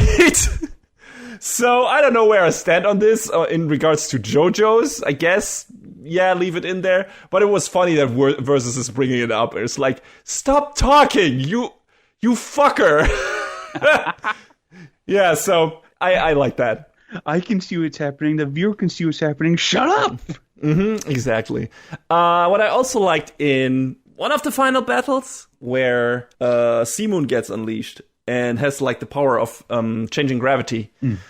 I thought it was pretty clever to convey the shift in gravity by changing the camera perspective. Yeah. Otherwise, it would have looked pretty weird and funny with the characters just hanging, dangling, like horizontally in the air and shit like that. But this way, it felt a lot more dangerous and threatening. Even though when you think about it, it's still, like I said, horizontal plane, they just get pushed away into a certain direction because the gravity angle was changed and everything. But it was super interesting from a visual perspective and just from a concept and stuff like that. I like that gravity battle a lot. It was fun. So, yeah. What else do we have? Oh, yeah. Of course, I should have expected it. But also in the accelerated time thing, there were so many funny jokes in that part of the final episode, or the penultimate episode. This is the scene with the manga artist that is struggling because the time is accelerated and his ink is drying up, and then he gets a call from his publisher, I guess, and it's like, wait, which manga artist? One manga artist is still meeting the deadlines, even with this accelerated time state. Who is it? Of course, it's Rohan. Of course it is. Of course it's the Araki self-insert. Araki is like, hey, if this shit happened in real world, I would still be able to meet my deadlines. Fuck y'all. When that conversation started, I was just like, oh, okay, here we go. Here we go. That was amazing. It's like, wow, the utter confidence of that man. But yeah, it was funny as fuck. So I liked it a lot. Also when Emporio travels to the first new universe, the fake Jotaro looks hilarious. I laughed so hard when I saw his face. It's like, holy shit. Alternate universe Jotaro and Jolene's faces are just like, what is happening? Jolene is fine. She looks a bit like Chun-Li or something like that, but Jotaro looks like they went to Saturday morning sale to Walmart and got him out of a bargain bin for Joestars or something. It's definitely the I want JoJo at home, or I want JoJo. Can we get one? We have JoJo at home. Absolutely, the JoJo at home is that Jotaro. Absolutely, yeah. But it made me laugh. Some other cool, neat stuff. There's like a battle that is all about memory, and I don't know if Araki ripped off Christopher Nolan with Memento, or if Memento ripped off JoJo's Bizarre Adventure, Stone Ocean. I don't know what came first. Would have to look that up. But it's kind of the same thing, like Jolene being under the effect of a stand power that erases every fourth new memory that she comes. So that can be anything, visual cues, whatever, things she reads and hasn't known before. And she can remember 3 new things, and after everything she sees after that, or registers in her brain, in the memory banks of her brain, replaces one of the previous 3 memories she made. And she gets trapped in like this endless loop of amnesia, which is in itself horrifying. That's a horrifying concept. Just her just stumbling around in the prison, not being able to remember why she is in a certain place anymore. That's some real life existential shit, like Alzheimer's stuff. It's like, I feel don't want to think about it too much. It's really horrifying. It's like being trapped in a labyrinth where the walls constantly move around you and you don't notice it. And it's, that gave me the creeps. They said it in the show, but have to echo it that I feel like being able to remember only 3 things is worse than being able to remember nothing at all. Yeah, I wonder what's worse. But holy shit, that was just like that was so horrifying how they made it work and how characters just did the same shit over and over again because they couldn't remember that they did it, but also just this specific set of things, and they also trapping themselves by writing stuff on their hands, but writing the wrong things that would trap them in another loop. And yeah, but writing things was an important part of that because just like in Memento, kinda, Jolene writes hints on her body. And in one or both OPs that relate to that episode, we have a lot of the credit or some of the credits written in small handwritten notes in the background, like squiggly lines, whatever. That was really neat. And some of the font is flying through the screen and stuff like that. And that was like another neat bit that they didn't have to put in there, but they did. And like at this point, JoJo's OPs are famous for doing little interesting bits like that. And I think Stone Oceans did a lot of shit where they changed little parts of the OPs on certain episodes. The stuff once Weather Report uses his power where he lets it rain poison frogs, that's part of the OP at that point. It wasn't before, I think. And then, that part with the font and everything. And yeah, they get a bunch of shit in there. They mix up the ending part where Jolene at some point starts hugging Jotaro, which was pretty neat. And also you get this thread that forms the star of the Joestar, and you see like, oh, threads of fate, Dio, blah, blah, blah. And yeah, they changed that up a lot, and it was a lot of fun picking out those little tidbits, those little changes. So again, much appreciated putting in the effort there. David Production. Good stuff. Animation quality-wise, I would say this was, again, typical JoJo stuff. Some of the stuff looks good. Some of the stuff looks pretty stiff and limited. That's how JoJo's has been for a while. I feel like a lot of part of the Stardust Crusaders looked better than what we got after that in the consecutive seasons. But that might be rose-tinted glasses on my part.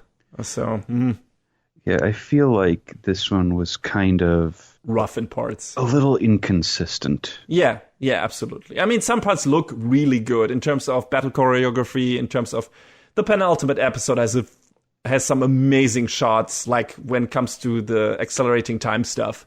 Like, stuff gets really fluid and some wild shit happens with landscapes transforming and characters moving and shit like that. Like, the final clash between Pucci and Jolene looks really good.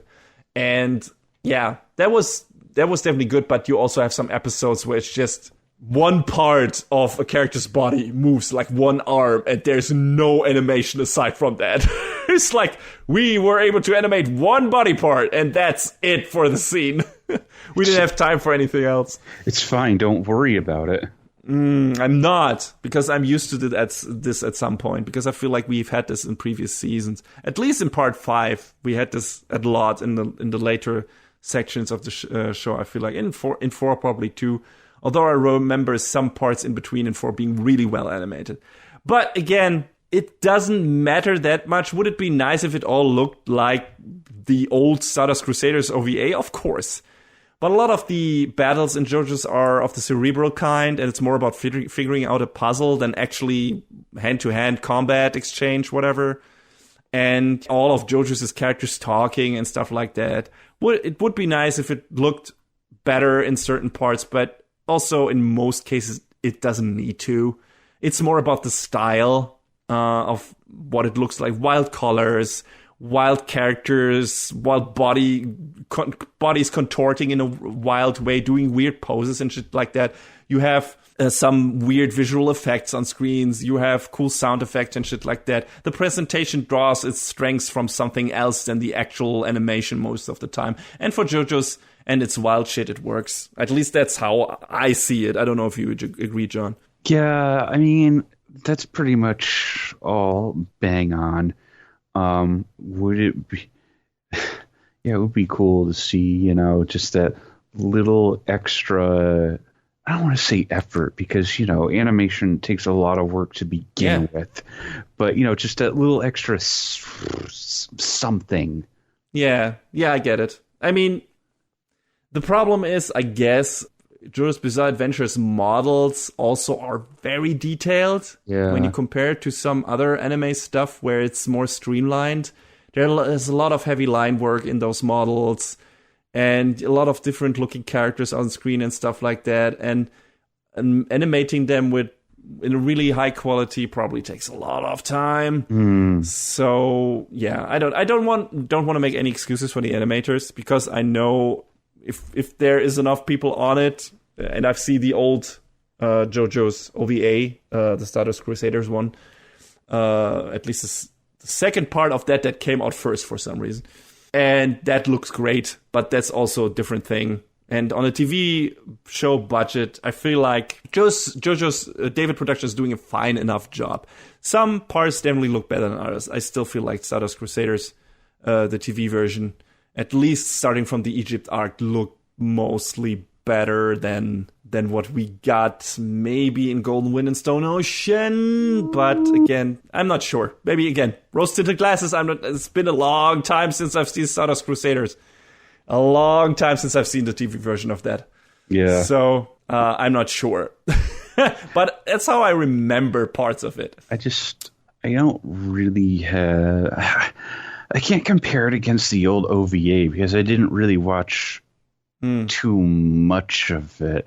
Oh, it looks definitely better. Yeah. Like I've heard that. That's not comparison. But I think it also looks very different. Yeah.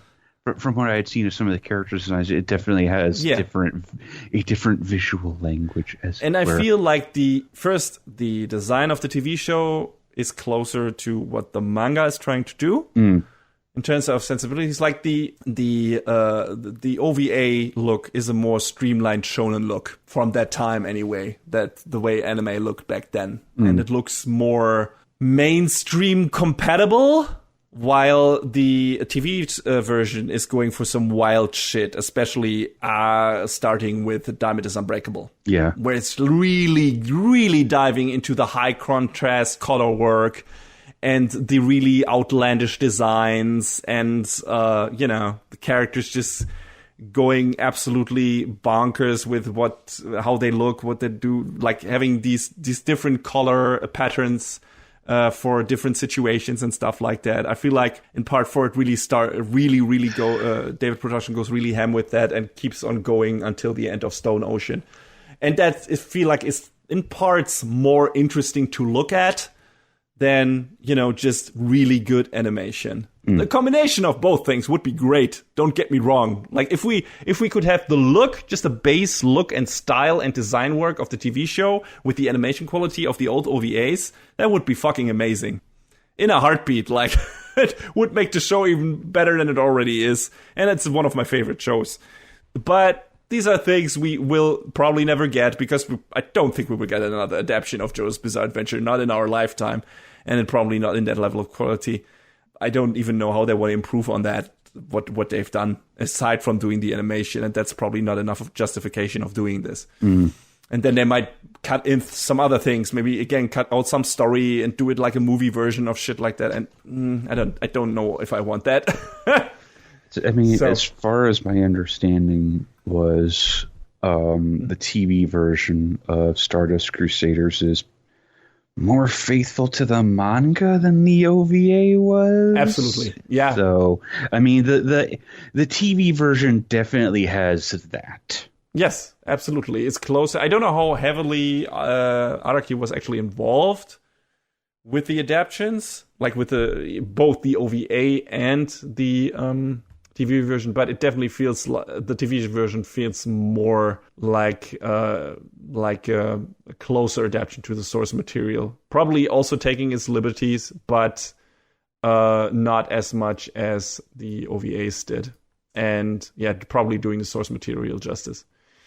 So yeah, I liked Stone Ocean. I don't know where I would rank it compared to all the other 5 parts. John, do you have a An idea where you would rank it, where you would put it in terms of what your favorites are? I don't know what your current ranking is anyway, actually. So I know part 4 was very high up. I don't know if it was first.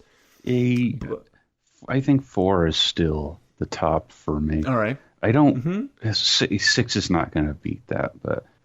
yeah, I get it. Maybe... I don't know how it... I feel like 6 is upper bottom half. Yeah. Like I don't hate it, but I wouldn't be like, oh no, I would throw it on the bottom of the pile. No, I don't feel that way about it. But 4 is definitely still my favorite, and I don't know exactly what order I would put the other 5 in, because I feel like you could ask me tomorrow and I would change the order.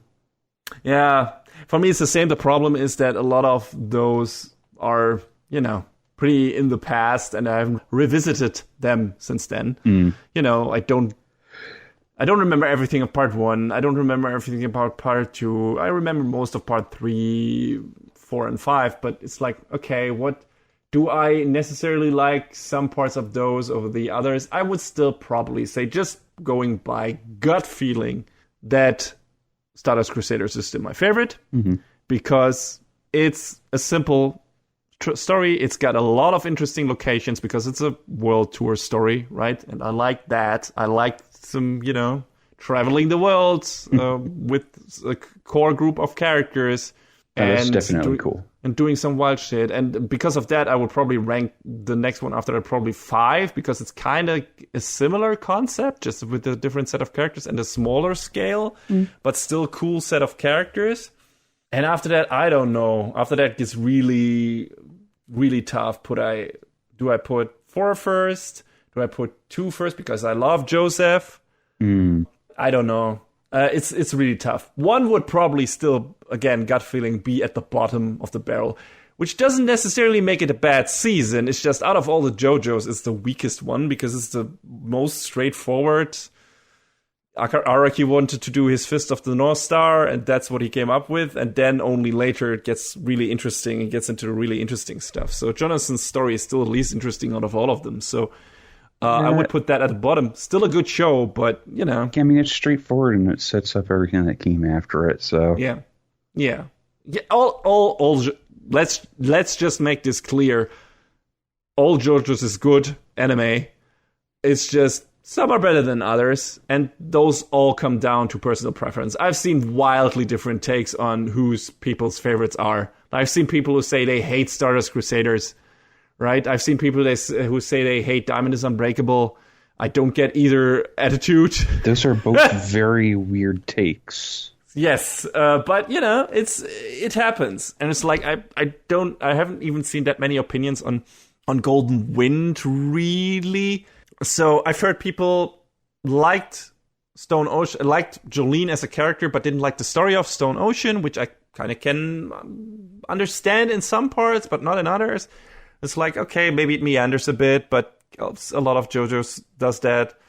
And maybe they weren't happy with the finale in some parts, wrapping the story up this way instead of, bringing all the old JoJo's in or whatever and doing like a battle royale shit. I don't know, whatever. Smash Bros. Ultimate.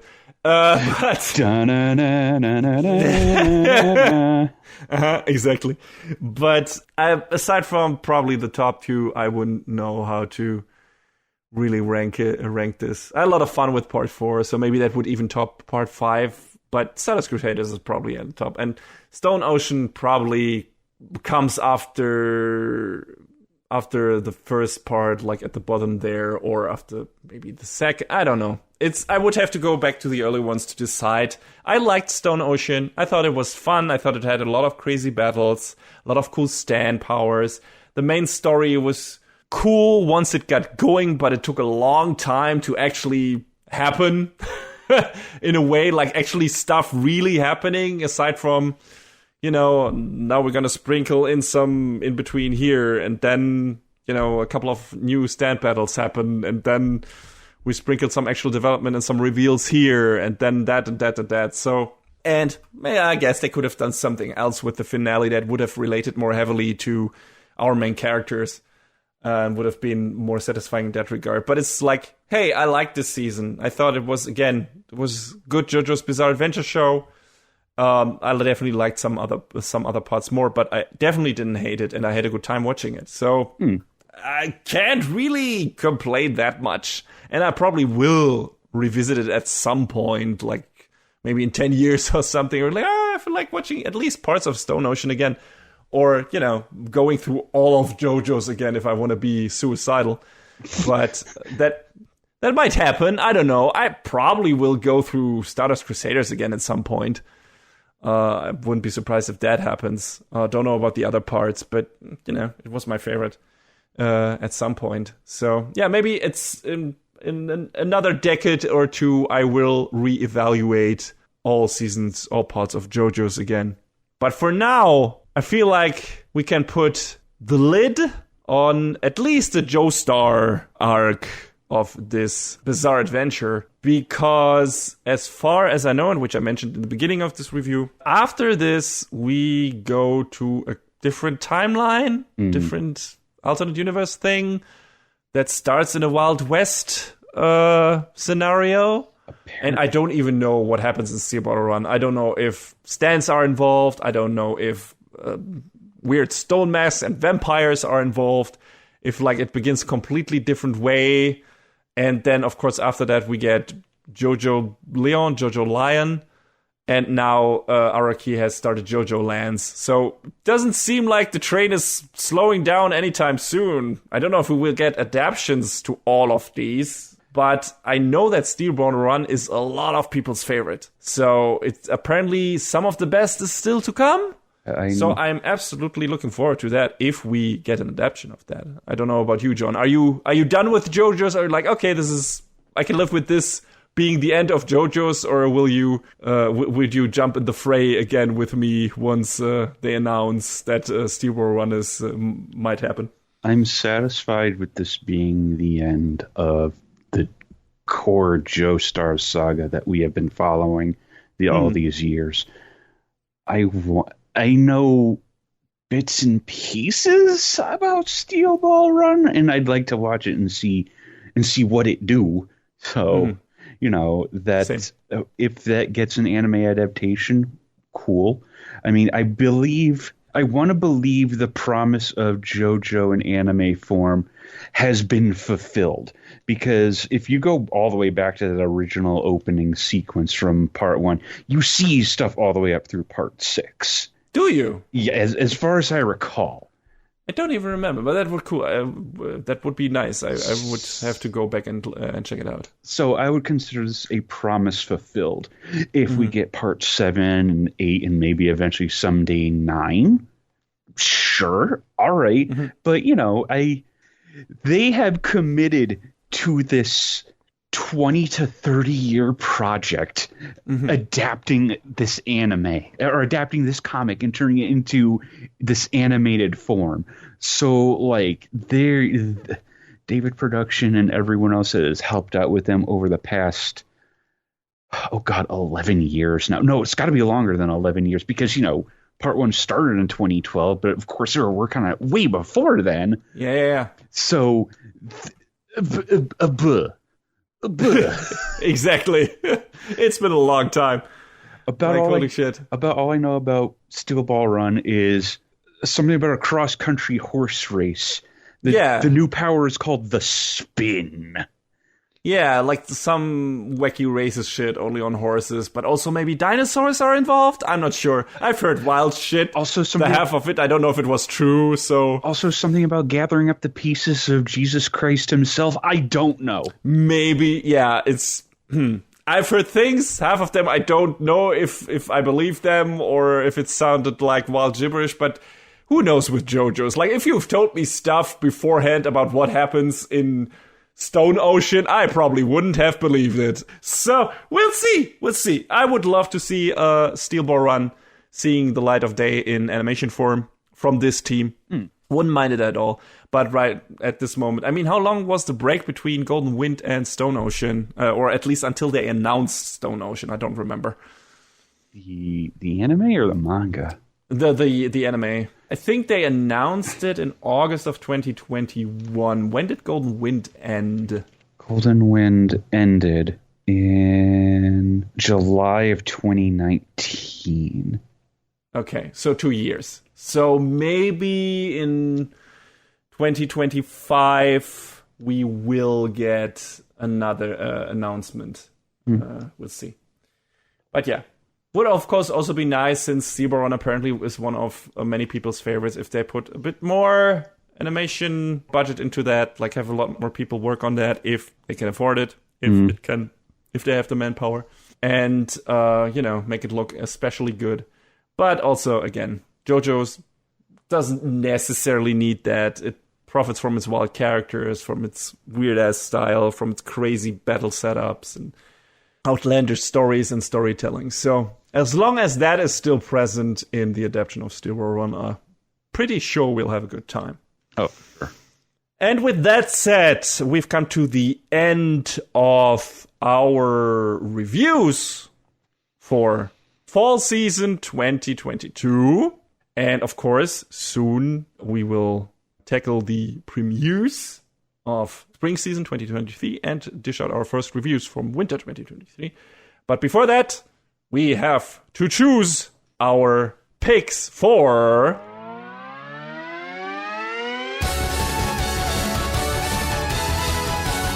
Best of the Season. All right, Best of the Season. I'm going to go first this time, John. What could my choice for... It's Mob. Of course it's Mob. Jesus Christ, people. We're not going to postpone it. This is ridiculous. Like, I could make a big hubbub about being like, hey, here, we had this cool show. So we had a lot of cool shows this season. But come on.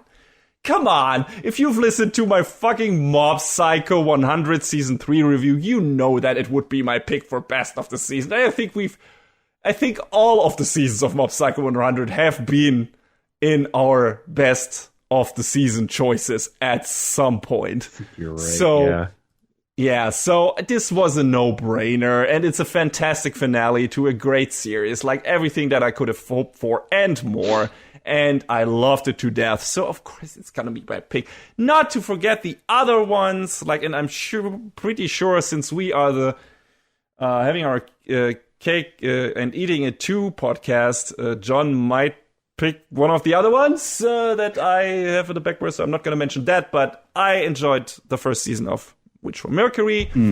I enjoyed the show that John is probably going to bring up, and I enjoyed the beginning of Chainsaw Man a lot, but, both of those shows still feel like they're revving up their engines, and they're going to go get to the really interesting part in the next season, so I'm fine with not choosing those. And Spy Family is fun and light and fluffy, and I've already picked it for spring 2022 for my best of the season, so I'm super fine with not picking that, even if Mob wasn't a runner in this category this season. But it is, and it's definitely my obvious choice for best of the season. Like, no contest. It's a fantastic show, and you should watch all 3 seasons of it, and if you haven't yet... I don't know what to tell you, aside from please do it, or I'm gonna start insulting you and your family. Wow. Yes, that's what I'm gonna do. Ow. And, John, what is your pick for best of the season? Pop Team Epic Season 2. I didn't actually talk about this show. I completely forgot about it, and how it went even further off the rails, and the final episode was just... it was just a Sentai action show. Yes. I mean, you don't have to review everything you look at, and you mentioned it in the sneak peek when it came up. So it got its minute in the spotlight for sure. But I feel, because I didn't think to mention it during our Quick and the Dead, but the second season of Pop Team Epic was even baddier than the first. And like I said, the concluding episode was... They made good on a promise from the first episode of the season that I don't think anyone expected would actually happen. And it was sick. If you want like a little bit of a, oh, hey, we just threw in a Kamen Rider episode starring Shota Aoi because we could. I don't mind that. That sounds like a fun time. It was great. But first, I'm going to check out the new Kamen Rider movie by Hideaki Anno. By Hideaki Anno. That looks like a damn good time. Yeah, I heard some talk about that, but I've never super been on the Kamen Rider train, so I know. I hope. But maybe I hope you enjoy it. Yes, I hope so too.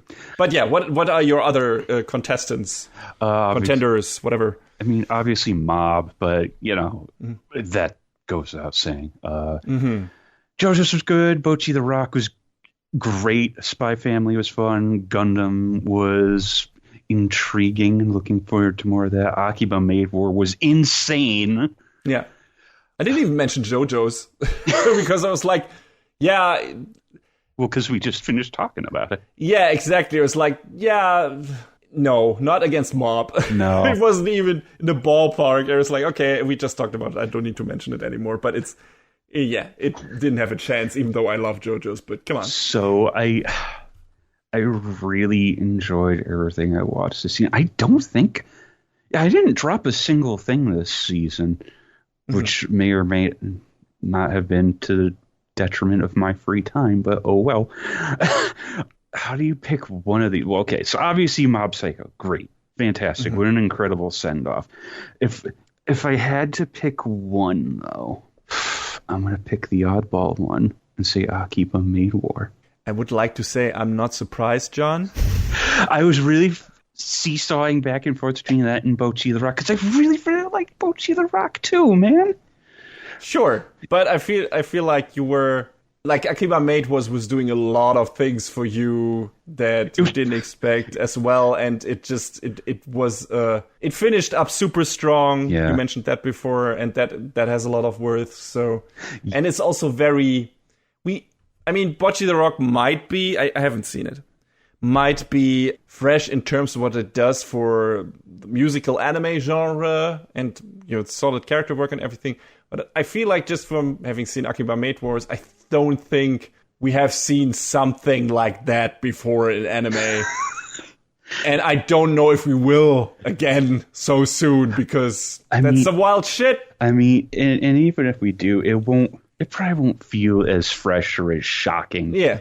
And that's not to devalue what it might be, but just Akiba Maid War was crazy, and I loved going on that roller coaster. Same. And I like where it ended up too. So I wouldn't ask for any more of it. But I also think that it's definitely worth watching as it is. So absolutely, especially because it's like this nice closed-off, self-contained thing with a tight story, a lot of great jokes, and just the concept and how much the show runs with it. Yeah. It just doesn't let up. It just ramps it up more and more, and goes even more insane with it. And it's just like, no, we are dedicated to going all in on this. And yeah, it works so well. And if Mob wasn't around, I might have picked that one as well as my best of the season, because it left a really good impression on me. It's like, oh man, this is good shit, and it's a one-timer thing. Probably, I don't see how they would continue this without, making it a watered down, have seen this already version of this. I mean, yeah. that is dismissive.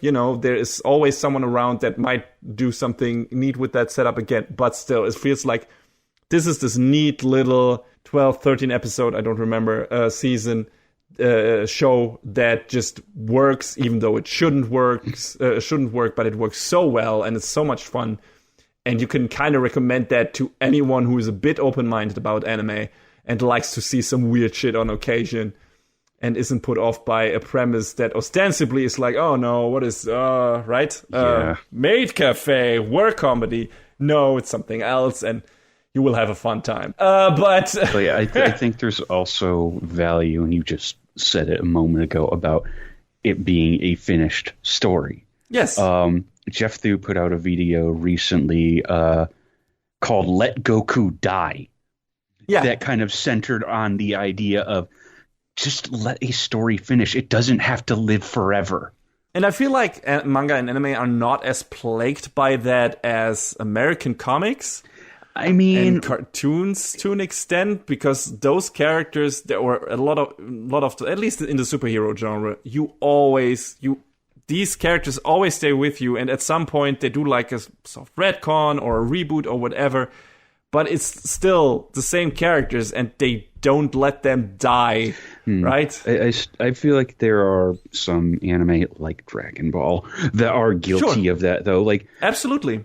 Granted, Naruto. And I mean, JoJo does it in a way, just so we can try and bring it back full circle, that's like, it's all about passing the torch. Sure, you might see some of those characters again, but they're not the focus. And like, when Part 7 rolls around, where's Jonathan? Where's Jotaro? Where's everyone I knew? They're gone.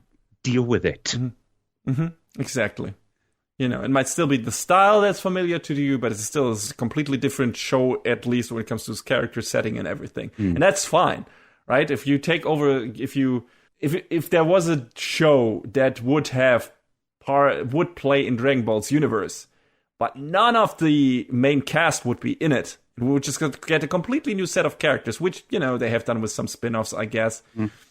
That I would love that as well, and I would have preferred probably that to, I mean, I like Super too, but we have talked about Super. But I might have preferred that to getting more, you know, Goku stuff. You know, I would have loved if they have stuck with passing the torch to Gohan after the Cell Saga. Even it being a bumpy ride in the beginning and him not being adopted as much by the old crowd, but being like, no, we're gonna ride with Goku and we get with Gohan, and we're gonna develop him into his own new character. And I feel like the story, the universe, everything would have been stronger for it, but they chickened out. I'm gonna echo what Kaiser Neko Scott Frericks has said on Twitter. Let Pan be the main character. I mean, they tried that with GT and it didn't pan out, right? Well, so, I mean, maybe with Pan as she is now. Yeah, sure. Right. I mean, GT just had bad writers.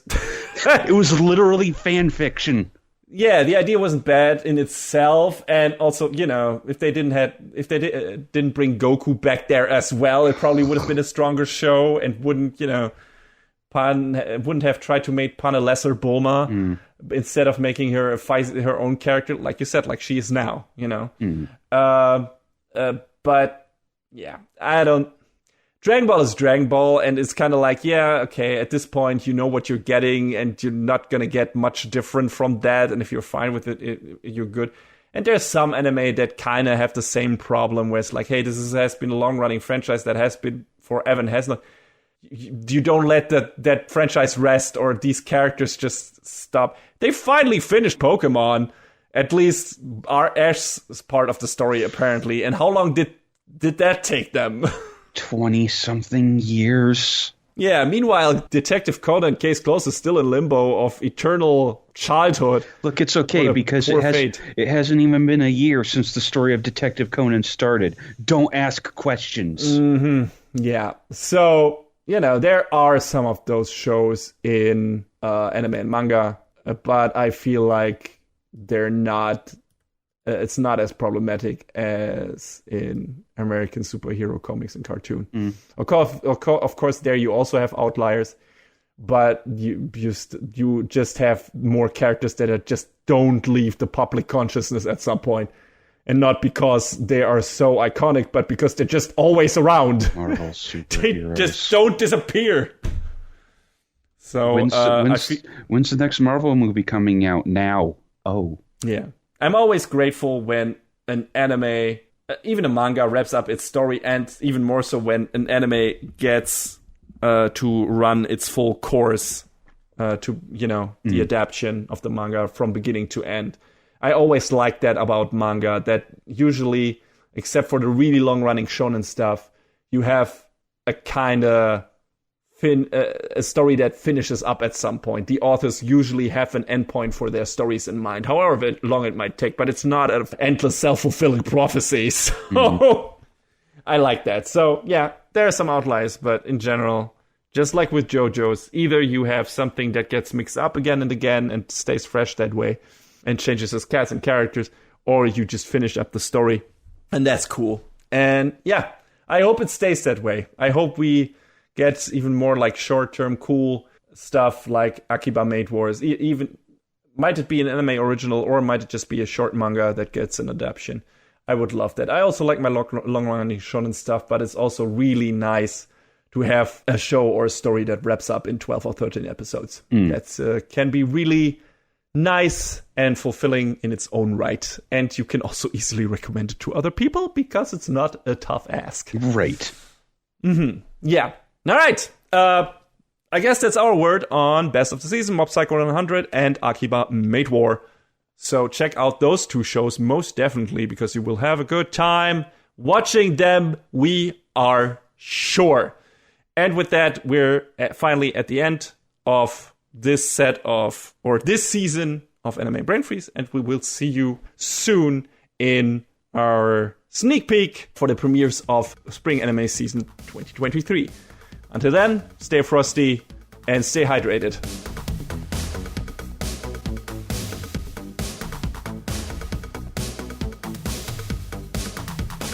And that is a wrap on the 141st episode of Anime Brain Freeze. All the music in this podcast is from the Double Dragon Neon soundtrack by the amazing Jake Kaufman. Please go to virt.bandcamp.com and check out his awesome work. Our show is available on most of the popular podcast services, but it's always worth visiting animebrainfreeze.com for our review index and more. Leave us comments and questions on YouTube, follow us on Twitter at AnyBrainFreeze, or send an email to animebrainfreeze@gmail.com. We would love to read your feedback. Thanks for tuning in. We hope you had a good time, and please join us again on our next episode. Macht's gut. So long, everybody. Next time on Anime Brain Freeze. An old hero in new threads. Stampeding right into our hearts one more time.